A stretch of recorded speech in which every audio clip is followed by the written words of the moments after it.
Coming up on today's episode of Airborne-Unlimited, Chilean Air Force finds debris from a downed C-130. It's man versus AI and drone racing showdown. And AirVenture 2020 will highlight U.S. Air Force Special Operations.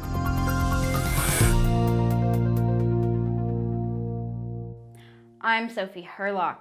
Human remains have been recovered from a Chilean Air Force C-130, which went down last week on its way to Antarctica. The plane departed Monday from the southern city of Punta Arenas in Chilean Patagonia. There were 12 passengers and 17 crew members on board the aircraft, and it's believed none of them survived the accident based on the condition of their remains. The first debris from the aircraft was found by Chilean Air Force officials last Wednesday.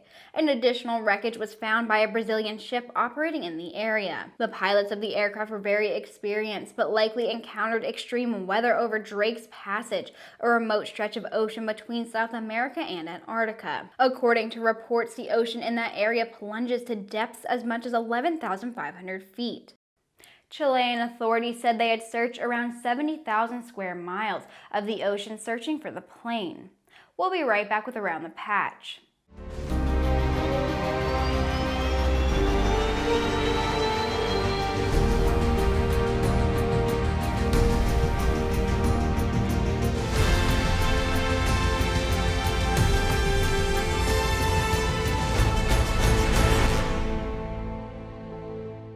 Sandia introduces the new SAI 340 Quattro TSO'd airspeed, attitude, altitude, and slip.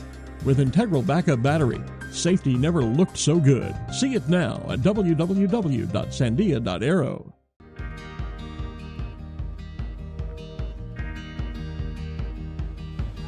Today is a new dawn. With a new name. Un nuevo logotipo. A new factor. Und einen globalen Kundenfokus. We are Continental Aerospace Technologies, and we stand behind you.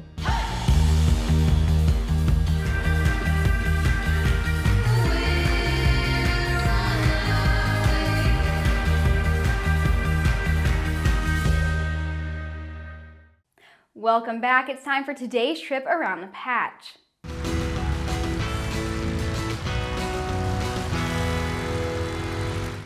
Lacy Aviation is performing 10-year inspections for Embraer Phenom aircraft at the company's Embraer authorized service centers at Venice Airport and McClellan Palomar Airport near San Diego. Phenom 100 aircraft manufactured in 2009 must complete their 120-month inspection by the end of this year. Aircraft produced in 2010 must be inspected by 2020.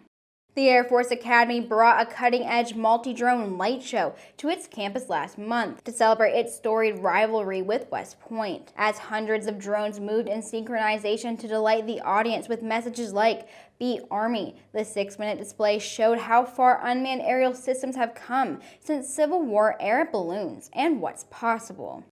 Cranfield University has been fundraising this year for a replacement to their aging Jetstream 31, which operates from Cranfield's Global Research Airport. The facility is unique in the UK by providing aerospace engineering students from over 20 universities with invaluable flight test experience as a flying classroom. Further funding is needed in order to complete the modifications of the aircraft to support the next generation of aero engineers. The person who may be the world's youngest future astronaut, 17-year-old Canadian Zainab Azim, was invited to speak as special guest at the inaugural United Nations World Space Forum, Access to Space for All, held on November 18th through the 22nd in Vienna, Austria. Zainab is also the co-founder of GIVE and has been an outspoken youth activist, leading the charge to encourage girls to pursue STEM fields while advocating for education access for all. We'll be right back with the rest of the news.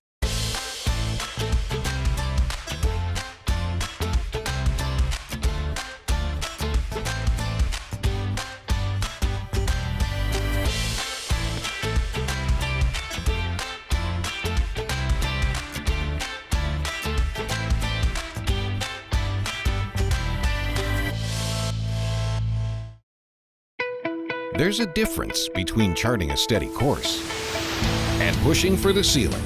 And for nearly a century, Hartzell Propeller has been defining that difference. It's in our passion for engineering and research and our dedication to testing the limits of performance. We are built on honor. We are Hartzell Propeller. There's been a lot of talk about autonomous drones that has even filtered down into drone racing. But when it came to a head-to-head matchup between a human pilot and a programmed drone, the human won the day. The race was organized by the Drone Racing League in partnership with Lockheed Martin.